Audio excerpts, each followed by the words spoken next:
Painted application ધોરણ 6 થી 12ના વિદ્યાર્થીઓ માટે અપડેટ થઈ ચૂકી છે. આ એપ્લિકેશનમાં શું છે? બધા જ વિષયના વિડીયોઝ છે. ગુજરાતની બેસ્ટ ફેકલ્ટી દ્વારા લાઈવ લેક્ચર્સ છે. આઈએમપી પ્રશ્ન છે, ટેસ્ટ સિરીઝ છે અને ગુજરાતના તમામ વિદ્યાર્થીઓ સાથે તમે તમારી કમ્પેરિઝન કરી શકો છો. ગેમિફિકેશન છે અને બીજું ઘણું બધું. તો તમે એપ્લિકેશન ડાઉનલોડ ન કરી હોય તો ડિસ્ક્રિપ્શનમાં લિંક આપી છે. હમણાં જ પ્લે સ્ટોર ઉપર જાઓ અને એપ્લિકેશન ડાઉનલોડ કરો. ઘરે બેઠીને સરસ મજાનું ગુજરાતની જોરદાર ફેકલ્ટી સાથે ભણો, સારા માર્ક્સે પાસ થાઓ. સજીવો કેવી રીતે પ્રજનન કરે છે, જેનો ગુણભાર 10 માર્કનો છે. 10 માર્ક. એનો મતલબ દર વખતે આમાંથી ઘણા ખરા પ્રશ્નો પૂછાય છે. એમાં આપણે 2 પેજની ચર્ચા કરી, બરાબર? અહીંયા સુધી આપણે ચર્ચા કરી. છેલ્લો પ્રશ્ન જે આપણો હતો એ હતો કોષીય પ્રજનનનો. બરાબર? કે કોષો કઈ રીતે વિભાજન પામે છે, બરાબર? એ આપણો છેલ્લો પ્રશ્ન હતો. હવે આગળ વધીએ. અહીંયા જોજો, નોટ પેન પેન્સિલ લઈને બેસજો. હવે આપણે કીધું કે સાહેબ એક કોષ હતા ને એના 2 કોષ થયા, જેને આપણે કોષીય પ્રજનન અથવા કોષ વિભાજન એવું નામ આપ્યું. હવે આગળ વાર્તા કરીએ. આ 2 કોષો એક સમાન છે, પરંતુ તેઓ સંપૂર્ણ રીતે સમરૂપ હોતા નથી. બરાબર? અહીંયા હોય છે એવું લખ્યું છે, પણ હું તમને કહું છું કે હોતા નથી. બરાબર? જો આપણે શું કીધું કે સાહેબ એક કોષ હતો ને, એક કોષ બીજો કોષ બન્યો. બરાબર? આ એક હતો, એમાંથી 2 કોષ બન્યા. આને બાળ કોષ કહેવાય. આવા 2 કોષ બન્યા. આ બંને કોષો સમાન હશે, પરંતુ સંપૂર્ણ રીતે સમરૂપ નહીં હોય. સમજો કે આ છે ને એ આપણા માતા પિતા છે, અને એમાંથી આ માતા પિતા ને એમાંથી આપણે બન્યા. આ એ અને આપણે 2 ભાગ પડ્યા એવું તમે માનો. તો આ 2 છે ને એ આમ સરખા હોય, પણ સાવ સરખા હોય નહીં. એવું કેમ થાય? તો કે ભાઈ આ કઈ ઝેરોક્સ મશીન નથી કે અહીંથી મેં એક પ્રિન્ટ આપી, કોપી આપી કે એવી ને એવી જ કોપી છે એ બહાર નીકળે.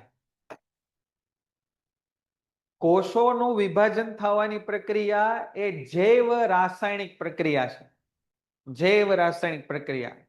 અને એ આપણા ઓલા જે મશીનમાં ઝેરોક્સ થાય ને, ફોટોકોપી નીકળે ને, એના જેવી ન હોય કે ભાઈ આ સાહેબ મેં આ પાનું છે ટેક્સ્ટ બુકનું, એની ઝેરોક્સ કરી અને એકદમ એના જેવું જ પાનું નીકળ્યું. એવી પ્રક્રિયા આ નથી.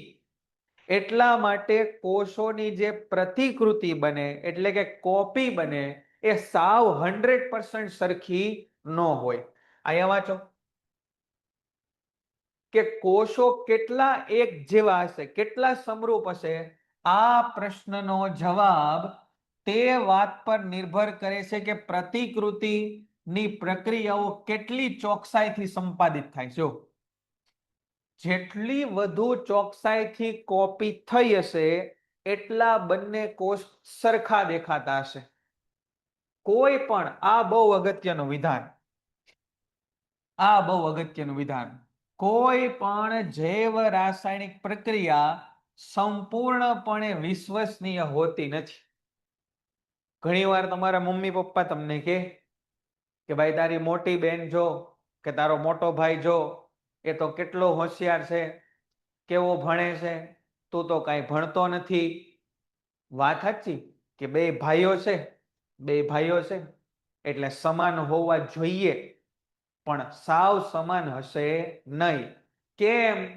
તો કે આ 2 ભાઈઓ જેના કોષોમાંથી બન્યા છે, એ કોષોની જ્યારે કોપી બની એટલે કે પ્રતિકૃતિ બની, ત્યારે જે કોપી કરવાની પ્રોસેસ છે એ 100% એક્ઝેક્ટ હોય નહીં. એટલે કે કોઈ પણ જૈવ રાસાયણિક પ્રક્રિયા સંપૂર્ણપણે વિશ્વસનીય હોતી નથી. એટલે કે એક્ઝેક્ટ એના જેવી જ કોપી નીકળે એવું થાય નહીં. આમ આ અપેક્ષિત છે કે ડીએનએ પ્રતિકૃતિની પ્રક્રિયામાં કેટલીક ભિન્નતા હોઈ શકે. એટલા માટે જ સગા ભાઈ બહેન પણ અલગ અલગ હોય. ઇવન જોડિયા ભાઈ બહેનોમાં પણ થોડા થોડા ફેરફાર આપણને જોવા મળે. પરિણામ રૂપે નિર્માણ પામનારા ડીએનએ ની પ્રતિકૃતિ એક સમાન તો હશે, પરંતુ મૂળ ડીએનએ ને સમરૂપ ન હોય. જો આવું પૂછાય કે શા માટે ડીએનએ ની પ્રતિકૃતિ એક સમાન હોય પરંતુ મૂળ ડીએનએ ને સમરૂપ ન હોય, તો તમારે આ જવાબ લખવાનો કે ડીએનએ ની પ્રતિકૃતિ બનવી એ જૈવ રાસાયણિક પ્રક્રિયા છે. જો શબ્દો આવવા જોઈએ આમાં, જૈવ રાસાયણિક પ્રક્રિયા, અને કોઈ પણ જૈવ રાસાયણિક પ્રક્રિયા સંપૂર્ણપણે વિશ્વસનીય હોતી નથી. આવા શબ્દો આવવા જોઈએ એમાં. કેટલીક ભિન્નતાઓ એટલી ઝડપી અને તીવ્ર હોય કે ડીએનએ ની નવી પ્રતિકૃતિ કોષીય સંગઠન સાથે સમાયોજિત થઈ શકે નહીં. હવે આ મુદ્દો થોડો સમજવા જેવો. સમજીએ આપણે કે ભાઈ અહીંયા આગળ આ જે ડીએનએ છે એ આ કોષ સાથે અનુકૂલિત છે. એ કોષ સંગઠન સાથે અનુકૂલિત છે. એને એની હારે ફાવી ગયું, એને એની સાથે રહેવાનું ફાવી ગયું. હવે જો આ ડીએનએ ની કોપી બની, એમાં ખૂબ વધુ બદલાવ આવી જાય, પ્રતિકૃતિમાં ઝડપી બદલાવ આવે,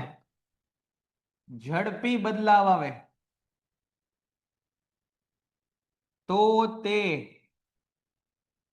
કોષીય સંગઠન સાથે, એટલે કે આજુબાજુની જે વાતાવરણ છે તેની સાથે, સંગઠન સાથે સમાયોજિત, એટલે કે એડજસ્ટ થઈ શકે નહીં. અને એડજસ્ટ ન થાય તો શું થાય? તો કે આવા બાળકોષનું મૃત્યુ થાય. ફરીવાર સમજાણી આ વસ્તુ કે પ્રજનન એટલે સાહેબ ડીએનએ ની કોપી બનવી. ડીએનએ ની કોપી બને એ 100% એક્ઝેક્ટ હોય નહીં. તો કે થોડીક બદલાયેલી હોય. તો થોડીક બદલાયેલી હોય ને તો એ આજુબાજુના વાતાવરણ સાથે સમાયોજન સાધી શકે. જેમ કે હું તમને કહું કે આપણે છે એ ભાઈ 20 થી 40 ડિગ્રી સેલ્સિયસમાં રહેવા માટે ટેવાયેલા છીએ, અથવા 45 ડિગ્રી સુધી. તો આપણને કોઈ 5-10 ડિગ્રી ઓછું, એટલે કે 10 ડિગ્રી સેલ્સિયસ સુધીમાં મૂકે કે 50 ડિગ્રી સેલ્સિયસ સુધીમાં મૂકે ને, તો આપણે આ વસ્તુને કદાચ સહન કરી લઈએ. પણ બહુ વધુ ફેરફાર આવી જાય કે છે -10 ડિગ્રી ને અહીંયા 70 ડિગ્રી, તો ભાઈ આપણું શરીર એને સહન કરી શકે નહીં. એટલા માટે જો પ્રતિકૃતિમાં ઝડપી બદલાવ આવે અથવા તો વધુ બદલાવ આવે તો એના કોષ સાથે સમાયોજન ન સાધી શકે ને આવા બાળકોષનું મૃત્યુ થાય.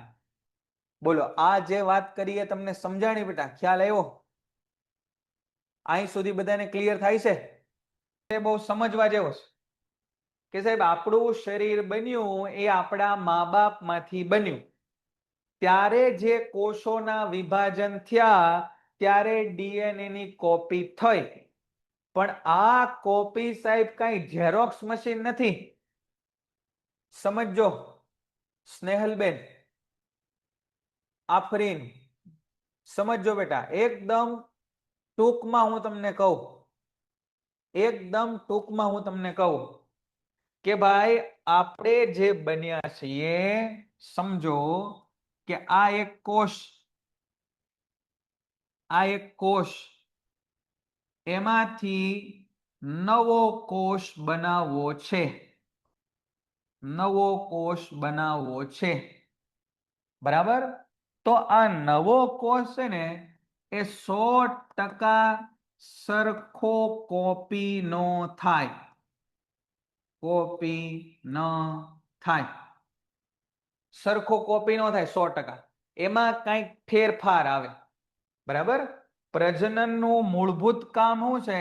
પ્રજનનનું મૂળભૂત કામ તો કે ડીએનએ ની કોપી કરવાની, અને આ ડીએનએ માટે છે ને એક કોષની જરૂર પડે, બરાબર? પણ આ ડીએનએ ની કોપી 100% સરખી થાય નહીં, એટલે કે અહીંયા રહેલા રંગસૂત્ર ડીએનએ કરતા અહીંયા રહેલા રંગસૂત્ર ડીએનએ એ થોડા અલગ હોય, પણ એટલા બધા અલગ પાછા ન હોવા જોઈએ કે એને એનું જૂનું વાતાવરણ જ માફક ન આવે. સમજાય છે? આ ખબર પડી કે ભાઈ એટલા બધા અલગ વાતાવરણ ન હોવું જોઈએ કે જેથી એને એ વાતાવરણ માફક જ ન આવે, બરાબર? ભાઈ ડીએનએ એટલે આપણા મમ્મી પપ્પાના શરીરમાંથી આપણું શરીર બન્યું, આપણા મમ્મી પપ્પાના શરીરમાંથી આપણું શરીર બન્યું, એ શરીર બનાવવાનો નકશો જે લઈને આવે ને એને ડીએનએ કહેવાય, બરાબર? કે ભાઈ મારી હાઈટ એટલી થઈ, મારું બોડી એટલું થયું, મારો સ્કિન ટોન આવો થયો, મારા વાળ આવા થયા, મારા આંગળીઓની લંબાઈ આવી થઈ, એ બધું કોણે કીધું? તો કે મારા માતા અને પિતાના ડીએનએ માં એ બ્લુ પ્રિન્ટ હતી, એ મને મળી. તો આનુવંશિક દ્રવ્ય ધરાવતો કોષનો એક ભાગ જેને ડીએનએ કીધું, બરાબર? અહીં સુધી મને લાગે છે કે બધાને હવે ખ્યાલ આવ્યો હશે. તો જો આ પ્રકારની બાળ સંતતિ કે બાળ કોષ નાશ પામે અથવા મૃત્યુ પામે છે. બીજી તરફ ડીએનએ પ્રતિકૃતિની અનેક વિભિન્નતાઓ હોઈ શકે જે આવા નક્કર પરિણામો તરફ દોરી જશે નહીં. આમ બાળ કોષો સમાન હોવા છતાં એકબીજાથી સૂક્ષ્મ રીતે ભિન્ન હોય છે, સૂક્ષ્મ રીતે ભિન્ન હોય છે. પ્રજનન દરમિયાન થતી ભિન્નતાઓ માટે આંતરિક વૃત્તિ ઉત્ક્રાંતિ માટેનો આધાર છે, જેની ચર્ચા આપણે આગળના ચેપ્ટરમાં નહીં કરીએ કેમ કે એ ચેપ્ટર નીકળી ગયું છે, બરાબર? અહીંયા વાંચો, આ વાંચો કે પ્રજનન દરમિયાન થતી ભિન્નતાઓ, આ ભિન્નતાઓ એ કોના તરફ દોરી જાય? તો કે ઉત્ક્રાંતિ તરફ દોરી જાય. આ ઉત્ક્રાંતિ અથવા ઉદ્વિકાસ એટલે શું? તો કે તમે એવું સાંભળ્યું હશે કે પહેલા છે આદિ માનવ હતા, એ આદિ માનવમાંથી ધીમે ધીમે જે આપણે અત્યારે આવા દેખાઈએ છીએ એવા થઈ ગયા. આ પ્રક્રિયા કંઈક આ કોષોની અંદર આવતી ભિન્નતાઓના કારણે થઈ ગઈ હોય. આપણે એમ કહીએ કે ભાઈ પોપટ, પણ પોપટ છે એ કેટલી પ્રકારના હોય? આપણે એમ કે કૂતરા, તો કૂતરા કેટલી બધી પ્રકારના હોય, અલગ અલગ જાતના હોય. તો એવું કેમ થયું હશે? તો કે ભાઈ જેમ જેમ આ કૂતરાની જાતિમાં પ્રજનન થતું ગયું એમ ડીએનએ થોડા થોડા બદલાણા હશે, અને એના કારણે આ બધા સજીવો અલગ અલગ આપણને દેખાય છે. બોલો, અહીંયા સુધીનો ખ્યાલ આવ્યો બેટા? અહીં સુધી બધાને ખ્યાલ આવે છે કે ભાઈ બાળકનો જન્મ થાય ત્યારે એ બાળક પાસે બંધારણ પોતાના માતા પિતામાંથી આવે, એટલે બાળક માતા પિતા જેવો હોય પણ એના જેવો જ ન હોય. એ વસ્તુ નાના સ્તરે કોષની અંદર થાય, બરાબર? એ વસ્તુ નાના સ્તરે કોષની અંદર થાય. ચાલો, હવેનો પ્રશ્ન છે એ ઘણો અગત્યનો છે. હવેનો પ્રશ્ન છે એ ઘણો અગત્યનો છે. આપણે એવું કીધું સાહેબ કે ડીએનએ ની કોપી થાય, જોજો ડીએનએ ની કોપી થાય, અહીંયા સમજો ધ્યાન, સમાન ન હોય તેથી શું થાય? તો કે સાહેબ તેથી ભિન્નતા ઉત્પન્ન થાય, તેથી ભિન્નતા ઉત્પન્ન થાય. બે જોડિયા ભાઈઓ હોય કે બે જોડિયા ભાઈ બહેન હોય, એનું પણ શરીર બંધારણ, મગજ, વિચારવાની ક્ષમતા આ બધું અલગ અલગ હોય. કેમ કે જ્યારે એના મમ્મી અને પપ્પાના કોષો ભેગા થયા હશે અને એમાંથી બે નવા કોષ બન્યા હશે, એ બે એક્ઝેક્ટ સરખા કોપી નહીં થયા હોય.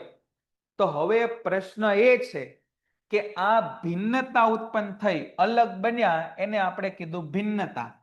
તો આ ભિન્નતા છે એ સારી કહેવાય કે ખરાબ કહેવાય? તો કે આ ભિન્નતા અમુક સંજોગોમાં શું કરી શકે? તો કે જાતિનું અસ્તિત્વ ટકાવી રાખવા મદદરૂપ બને. સમજો શું કીધું?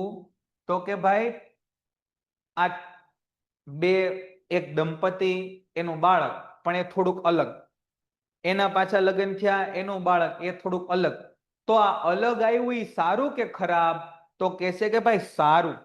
કઈ રીતે? તો કે જીવાણુના ઉદાહરણથી આપણને સમજાયું કે ભાઈ એક સમજો કે એક જીવાણુઓ હતા, કેટલાક બેક્ટેરિયા હતા. સમજો કે કેટલાક બેક્ટેરિયા હતા. એ બધા બેક્ટેરિયા છે ને એ 25 ડિગ્રી સુધીનું તાપમાન સહન કરી શકતા, 25 ડિગ્રી સેલ્સિયસ સહન કરી શકતા અને રહેતા હતા મોજથી, એને કાંઈ વાંધો નતો. હવે ભિન્નતાના કારણે અમુક એવા નવી બાળ સંતતિ આવી કે જે 25 ની બદલે સાહેબ 30 ડિગ્રી સેલ્સિયસ તાપમાને સહન કરી શકતા હતા.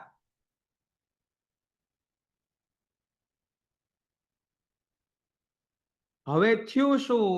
તો કે હવે ગ્લોબલ વોર્મિંગ થયું. એટલે પાણીનું તાપમાન વધ્યું.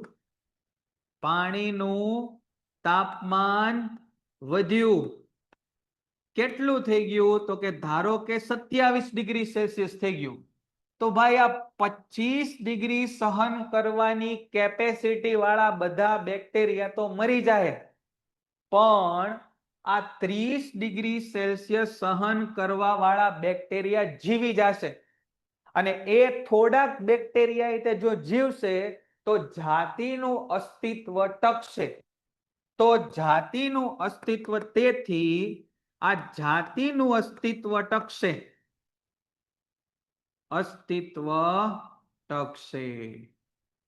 મને લાગે છે કે આ ઉદાહરણ તમને સમજાણું હશે કે પાણીની અંદર સાહેબ એક બેક્ટેરિયાની જાતિ રહેશે, એ 25 ડિગ્રીનું તાપમાન સહન કરી શકે એવી છે, પણ એના ડીએનએ માં ફેરફારના કારણે અમુક બાળકો એવા પેદા થયા જે 30 ડિગ્રી સુધી તાપમાન સહન કરી શકતા હતા.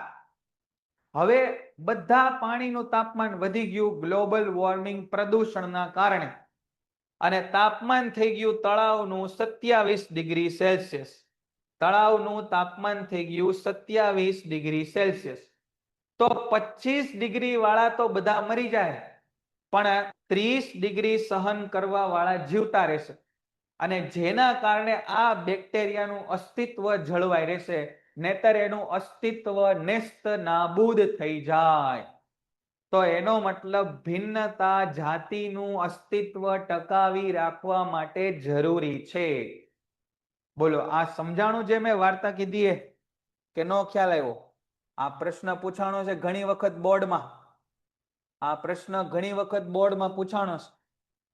આ વાર્તા સમજાણી, એને હવે તમારે આ જે અહીંયા લખેલું છે ને એવા શબ્દોમાં લખવાનું છે બેટા. અહીંયા જે લખ્યું ને એવા શબ્દોમાં લખવાનું છે. તમારે આવું નથી લખવાનું ડીએનએ ની કોપી ને એ બધું મેં તમને સમજાવવા માટે કીધું છે. ખબર પડી? બરાબર. તો હવે આપણે એને વાંચીએ. તમે ટીક કરતા જાઓ. હા, વાંચું ડિમ્પલબેન એટલે ફરી વાર એનું પુનરાવર્તન એ તો હું કરી દઈશ. બરાબર. ચાલો ધ્યાન આપજો. અહીંયા શું કીધું? તો કે ભાઈ ડીએનએ ની કોપી થાય એટલે કાંઈક બદલાવ આવે. એ બદલાવને નામ આપ્યું આપણે ભિન્નતા. એ બદલાવને નામ આપ્યું આપણે ભિન્નતા. પોતાની પ્રજનન ક્ષમતાનો ઉપયોગ કરી સજીવોની વસ્તી યોગ્ય નિવસન તંત્રમાં સ્થાન કે વસવાટ પ્રાપ્ત કરે છે. તમે ક્યાંય ઠંડા પ્રદેશમાં ગયા, બહુ ઠંડા પ્રદેશમાં, ન્યાય તે કૂતરા બિલાડા એવા પ્રાણીઓ હોય. તમને રૂછડા વાળું એક સરસ કૂતરું ગમી ગયું, ગલુડિયું નાનું હતું, ગમી ગયું તમને, અને તમે એ ઠંડા પ્રદેશમાંથી માનો કે હિમાચલ પ્રદેશ ફરવા ગયા, ત્યાં સરસ એક ગલુડિયું રૂછડા વાળું તમને ગમી ગયું, અને તમે કીધું કે ભાઈ પપ્પા આપણે તો આ ગલુડિયાને લઈ જ લેવું ઘરે. તમારો ઈરાદો ખરાબ નતો, તમારે તો એ ગલુડિયાને પાળવું હતું, એને રાખવું હતું, એની સાર સંભાળ લેવી હતી. ત્યાં હતું તાપમાન -5 ડિગ્રી અથવા +5 ડિગ્રી હિમાચલ પ્રદેશમાં. તમે લઈ આવ્યા પ્રેમથી એને આવ્યા. અહીંયા તાપમાન આપણે શિયાળામાં 20-25 હોય, ઉનાળામાં 40-45 હોય, અને એ કૂતરું છે એ થોડુંક તાપમાન વધ્યું ત્યાં મરી ગયું. એવું થઈ શકે ને? તો એવું કેમ થયું બેટા? તો કે ભાઈ એના પ્રદેશમાં રહેવા માટે ટેવાયેલું હતું. એને તમે એ વાતાવરણમાંથી બીજા વાતાવરણમાં લઈ આવ્યા જે એને માફક આવ્યું નહીં. એટલે આ વાક્ય તમને સમજાતું હશે. એ ન્યા એની રીતે બરાબર જ તે હાલતા હતા. એના છોકરા એ બધા ન્યા -5 ડિગ્રીમાં તે રહી શકતા હતા. તો પ્રજનન ક્ષમતાનો ઉપયોગ કરીને સજીવો યોગ્ય નિવસન તંત્રમાં સ્થાન કે વસવાટ પ્રાપ્ત કરે. પ્રજનન દરમિયાન ડીએનએ પ્રતિકૃતિનું સાતત્ય સજીવની શારીરિક સંરચના તેમજ બંધારણને જાળવી રાખવા માટે મહત્વપૂર્ણ છે. જો શું કીધું કે ડીએનએ પ્રતિકૃતિનું સાતત્ય એટલે ભાઈ ડીએનએ બદલાય, એટલે ડીએનએ બદલાય, પણ એટલું બધું ન બદલાય કે કૂતરાના બચ્ચા બિલાડા બને કે હાથીના બચ્ચા ઘોડા બની જાય. એવો મેજર ફેરફાર એમાં થાય નહીં. કે માણાને 2 હાથની બદલે 5 હાથ આવી જાય, 5 આંગળીની બદલે 1 હાથમાં 10-10 આંગળી આવી જાય. અપવાદરૂપ હોય 6-6 આંગળીને એવી તમે જોઈએ છે, પણ આવા મેજર ફેરફાર, મોટા ફેરફાર આવે નહીં. મોર ઓર લેસ એનું બંધારણ છે એ સમાન જ રહે. એને કહેવાય ડીએનએ પ્રતિકૃતિનું સાતત્ય. એ સજીવ સંરચના તેમજ બંધારણને જાળવી રાખે. માણસ એટલે માણસ. પેન્ટેડ એપ્લિકેશન ધોરણ 6 થી 12ના વિદ્યાર્થીઓ માટે અપડેટ થઈ ચૂકી છે. આ એપ્લિકેશનમાં શું છે? બધા જ વિષયના વિડીયોઝ છે. ગુજરાતની બેસ્ટ ફેકલ્ટી દ્વારા લાઈવ લેક્ચર્સ છે, આઈએમપી પ્રશ્ન છે, ટેસ્ટ સિરીઝ છે, અને ગુજરાતના તમામ વિદ્યાર્થીઓ સાથે તમે તમારી કમ્પેરિઝન કરી શકો છો. ગેમિફિકેશન છે અને બીજું ઘણું બધું. તો તમે એપ્લિકેશન ડાઉનલોડ ન કરી હોય તો ડિસ્ક્રિપ્શનમાં લિંક આપી છે, હમણાં જ પ્લે સ્ટોર ઉપર જાઓ અને એપ્લિકેશન ડાઉનલોડ કરો. ઘરે બેઠીને સરસ મજાનું ગુજરાતની જોરદાર ફેકલ્ટી સાથે ભણો, સારા માર્ક્સે પાસ થાઓ. હાથ, 2 પગ, 2 કાન, 1 નાક, મગજ, આંખો, મોઢું, દાંત એવું જ રે. કેમ કે આપણા ડીએનએ બદલાય, પણ એવા ન બદલાય કે 2 ની બદલે અમુક માણા 3 હાથ વાળા હોય, 2 ની બદલે અમુક માણા 4 પગ વાળા હોય. બરાબર? 2 આંખ અહીંયાની બદલે અમુક લોકોને આંખું અહીંયા ને કાન અહીંયા હોય. એટલો બધો બદલાવ આવે નહીં. અને તેઓને વિશિષ્ટ વસવાટને યોગ્ય બનાવે. આમ કોઈ જાતિની વસ્તીની સ્થાયીતાનો સંબંધ પ્રજનન સાથે છે. આમ લખીને જે વસ્તુ લખી હોય એ પ્રશ્ન હોય. આમ લખીને જે વસ્તુ લખી હોય એ પ્રશ્ન હોય અને એની ઉપરની વાર્તા એ એનો જવાબ હોય. આવો પ્રશ્ન 2 ગુણમાં પૂછાય કે કોઈ જાતિની વસ્તીની સ્થાયીત્વનો સંબંધ પ્રજનન સાથે છે તો આ 3 લાઈન તમે લખી શકો. પરંતુ સાંભળજો, અહીંયા આપણે જે વાર્તા કરીએ શરૂ થઈ. વસવાટમાં અનેક પરિવર્તનો આવે જે સજીવના નિયંત્રણમાં હોતા નથી. જેમ કે પૂર આવી ગયું, ધરતીકંપ આવી ગયો, જ્વાળામુખી ફાટ્યો, ગ્લોબલ વોર્મિંગ થયું, એને આપણે કાંઈ કરી શકતા નથી. પૃથ્વીનું તાપમાન ઓછું કે વધારે થવું, પાણીના સ્તરમાં પરિવર્તન થવું, ઉલ્કાની અથડામણ થવી, આ કેટલાક ઉદાહરણોમાં સજીવનું નિયંત્રણ હોતું નથી. આપણે કાંઈ ન કરી શકીએ એમાં. પરંતુ જો એક વસ્તી કોઈ વસવાટને અનુકૂળ છે અને આ વસવાટમાં કેટલાક અતિ ઝડપી પરિવર્તન આવે તો આવી અવસ્થામાં સંપૂર્ણ વિનાશ થવાની પણ સંભાવના છે. જો શું થાય કે ભાઈ પાણી બહુ ભરાઈ ગયું તો બધા માણસો ડૂબી જાય, બધા સજીવો ડૂબી જાય. પણ માનો કે કોક વોટરપ્રૂફ સજીવો થઈ ગયા કે જેને સાહેબ પાણીમાં કઈ વાંધો આવતો નથી. એક સરસ ઉદાહરણ મેં હમણાં થોડાક ટાઈમ પહેલા ઇન્ટરનેટ ઉપર જોયું હતું. સાચું ખોટું તો આપણને ખ્યાલ નથી, પણ એ આ મુદ્દો તમને સમજાવવામાં મદદ કરશે કે ભાઈ એક દેશની અંદર, પ્રોબેબલી રશિયાની અંદર લગભગ, કે ત્યાં આગળ જે પરમાણુ ની મદદથી, એટલે કે યુરેનિયમની મદદથી વિદ્યુત ઉત્પન્ન કરે એવું જે ત્યાં આગળ પાવર પ્લાન્ટ હતો એની અંદર લીકેજ થયું હતું. એટલે આજુબાજુ બધું રેડિયેશન ફેલાઈ ગયું હતું. એ રેડિયેશનમાં કોઈ માણસ કે સજીવ જીવતા રહી શકે નહીં. એટલે બહુ મોટા વિસ્તાર છે વર્ષોથી બંધ હતો. કેમ કે ત્યાંનું પાણી, ત્યાંની હવા, ત્યાંની જમીન, ત્યાંના પ્રાણીઓ બધા રેડિયેશનના કારણે ખરાબ થઈ ગયા હતા અને સજીવો મૃત્યુ પામ્યા હતા. પણ આજે વર્ષો પછી ત્યાં આગળ કેટલાક જળચર સજીવો જેવા કે મગર અને એ બધું જોવા મળ્યું કે જે રેડિયેશન પ્રૂફ થઈ ગયા. એને હવે આ રેડિયેશનની કોઈ અસર થતી નથી. એ આ ડીએનએ માં આવેલી ભિન્નતાના કારણે હોઈ શકે. સમજાય છે? બરાબર?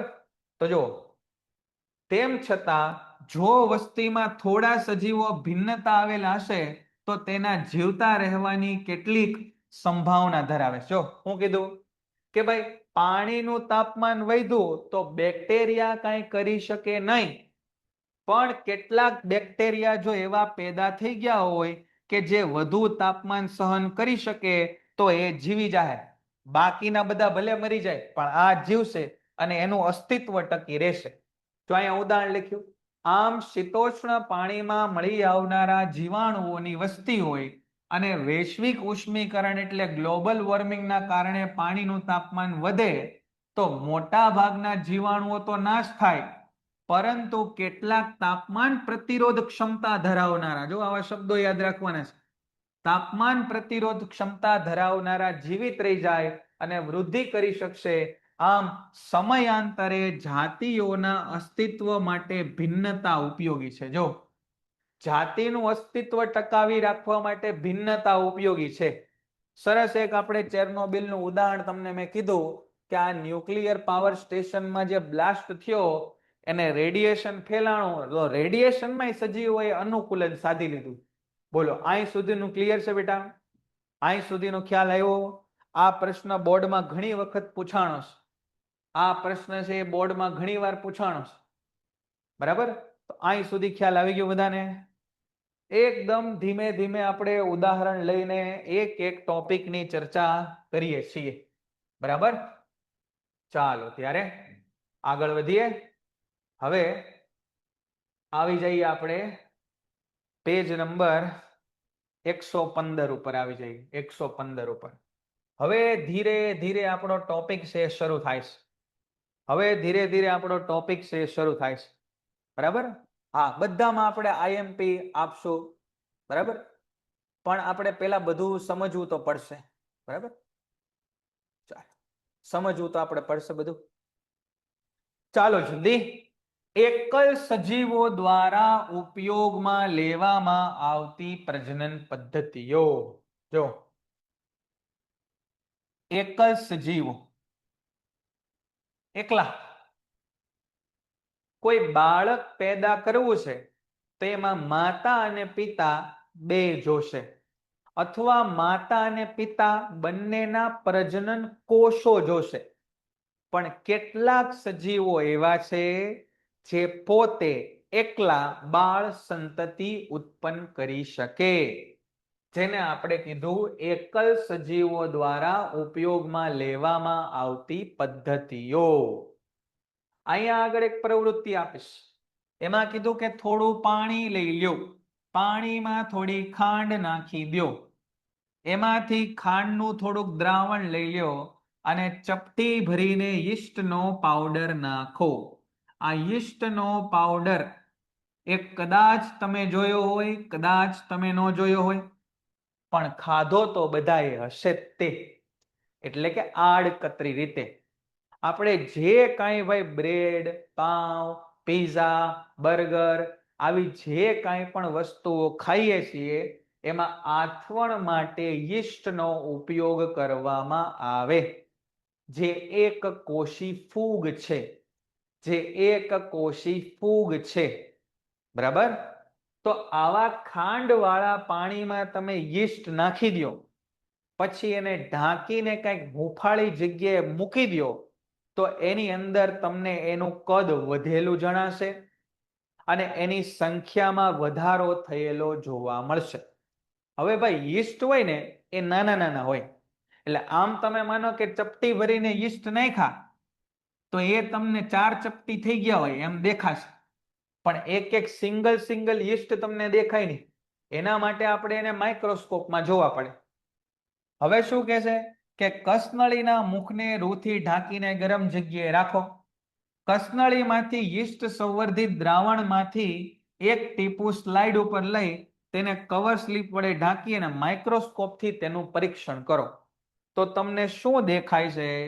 તો કે સાહેબ યીસ્ટ હોય ને, યીસ્ટ એ આવી હોય, આ એક કોષી યીસ્ટ હોય, એની ઉપર આવી કલિકાઓ જોવા મળે, આવા નાના નાના બર્ડ્સ, કલિકાઓ યીસ્ટ ઉપર જોવા મળે.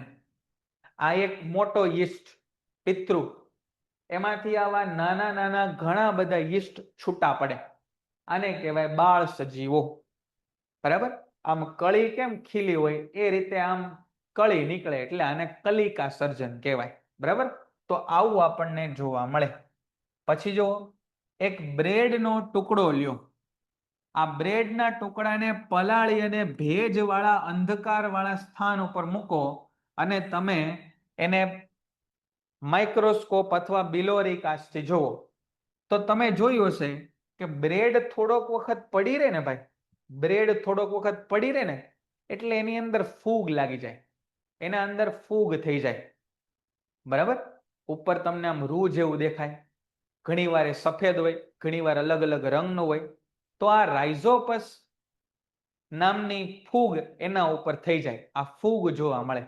આ પણ છે એ બહુકોષી સરળ સજીવ એ ફૂગ છે. બોલો, આ બે પ્રવૃત્તિની જે વાત આપણે કરી એ તમને ખ્યાલ આવ્યો? સમર્થભાઈ પ્રવૃત્તિ પૂછાય બેટા, પ્રવૃત્તિ પૂછાય, સંભાવના ઓછી પણ પૂછાઈ શકે. ખબર પડી ગઈ? બરાબર? કે આવું થાય ટૂંકમાં, આગળ આવશે ભણવામાં. યીસ્ટમાં કલિકા સર્જન થાય અને આની અંદર છે ને એ રૂના તાંતણા જેવી રચના જોવા મળે, બરાબર? એને આપણે રાઇઝોપસ કહીએ. યીસ્ટની વૃદ્ધિ તેમજ ફૂગની વૃદ્ધિ, આ યીસ્ટ એ પોતે ફૂગ જ છે, અને ફૂગની વૃદ્ધિની તુલના કરો, આપણે કીધું એ આગળ જાણશું આપણે.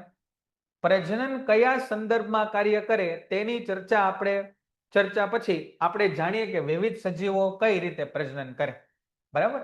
તો એમાં સૌથી પહેલું હવે આપણે ઇમ્પોર્ટન્ટ પ્રશ્નો શરૂ થયા બેટા. હવે આપણા હા બે ફૂગ જ છે, બંને છે એ ફૂગ છે. બોલો શું કહેવા માંગો છો ઝાંકી તમે? બંને બંને ફૂગ છે. આ જે યીસ્ટ આપણે નામ લીધું ને એ પણ ફૂગ છે, અને બ્રેડની ઉપર જે બ્રેડ મોલ્ડ થાય ને બ્રેડ મોલ્ડ એ પણ ફૂગ જ છે. પણ આ એક કોષીય ફૂગ છે, અને અહીંયા આગળ આ બહુકોષીય સરળ સજીવ એવી પ્રકારની ફૂગ છે. બરાબર? તો બંને છે એ ફૂગ જ છે. હા, આની અંદર આ સિસ્ટમમાં બેટા માઇક છે નહીં, સ્પીકર નથી. માઇક નહીં પણ સ્પીકર નથી. બરાબર? પણ તમારે જે કંઈ કહેવું હોય એ થોડુંક ટૂંકમાં લખશો તોય હું સમજી જઈશ. એકલ સજીવોમાં કઈ રીતે પ્રજનન થાય એની વાત આપણે કરીએ. એમાં પહેલું છે એ ભાજન છે. ભાજન આ બહુ અગત્યનું છે, પરીક્ષામાં આના પ્રશ્નો પૂછાયેલા છે. જો એક કોષીય સજીવોમાં કોષ વિભાજન અથવા ભાજન એ નવા સજીવની ઉત્પત્તિ તરફ દોરી જાય. બરાબર? એટલે આ એક પ્રજનનની પદ્ધતિ છે. ભાજન અનેક રીતે જોવા મળે. ઘણા જીવાણુઓ અને પ્રજીવોનું કોષ વિભાજન બે સરખા ભાગોમાં થાય છે. અમીબા જેવા સજીવોમાં કોષ વિભાજન કોઈ પણ સમતલમાં થઈ શકે. જો કોઈ પણ સમતલમાં થઈ શકે. અહીંયા જે અગત્યના મુદ્દા છે એની વાત હું કરું છું. અમીબા છે એક કોષી સજીવ છે. આ અમીબાની અંદર દ્વિભાજન થાય. અમીબાની અંદર દ્વિભાજન થાય. અને તમે નામ ઉપરથી સમજી ગયા છો કે દ્વિભાજન એટલે બે ભાગ પડવા. આ અમીબા છે. આ ધીરે ધીરે એનો કોષ ફેલાય.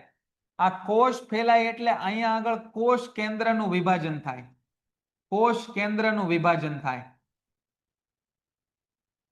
અહીંયા આગળ બીજી કોષીય રચનાનું વિભાજન થાય, અને આ બંને છે એને બાળ અમીબા કહેવાય, એટલે કે બાળ સજીવો કહેવાય. એકમાંથી બે થયા. એકમાંથી બે થયા એટલે એનું નામ આપ્યું દ્વિભાજન. દ્વિભાજન. આ દ્વિભાજન કોઈ પણ સમતલમાં થાય એટલે આમ આમ આમ આમ આમ ગમે એમ ફાટે. ટૂંકમાં અમીબાનું દ્વિભાજન કોઈ પણ સમતલમાં થાય. બરાબર? તો કોષ વિભાજન અથવા ભાજન એનાથી નવા સજીવો બને. એનાથી છે નવા સજીવો બને. અને આ નવા